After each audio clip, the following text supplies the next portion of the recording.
I'm almost finished writing it, and helping people understand why it actually has to. It goes back to NAD, which is the fundamental core of why the EMF exposure is such an issue, and NAD is required as a substrate for PARP, poly-ADP ribose polymerase, to repair the DNA damage. It lays down the matrix for the DNA enzymes, repair enzymes to come in and work.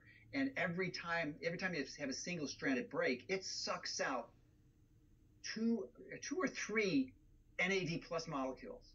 And you do that for a while, and NAD levels go down into the toilet, and you just can't. This NAD to NADH ratio, the NADPH goes crazy, and you just suffer premature aging. So don't put this next to your bed. Well, my phone is actually quite close to my bed, maybe 2 feet away, but it's in airplane mode and it's in a Faraday bag. So, because emergencies happen. Thank God we have this technology. You know, if I have to call someone breaking in, I've got to talk to the police or something, I need that phone. But you certainly don't need it on. And the real challenge is that we have so many teenagers. I think it's crazy. I forget the specific numbers, but it's like 70% of the 6 to 17-year-olds are going to bed with their phone. Yeah. It's just insane. Because they don't understand the damage they're doing.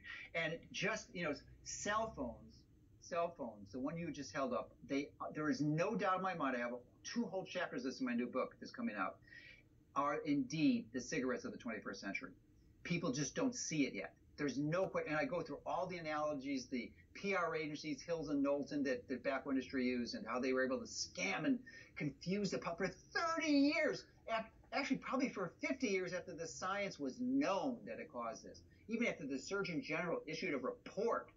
And believe me, the situation is far worse with telecommunications in the wireless industry, because they have totally corrupted the federal regulatory agencies. So anyway, it's on a tangent, but EMF's a big issue. You've got to understand it. You have to act on it. And if you don't, you can have the best strategy. You can take the best polyphenols in the world. You can do stem cell transplants. It doesn't matter. You're dying prematurely because of this toxic exposure that virtually no one understands. It's like cigarettes in the 30s. Well, from now on, I am not going to smoke my cell phone anymore. Absolutely. Okay, that's a good strategy. All right. Okay, so I told you before we started that we have an audience question.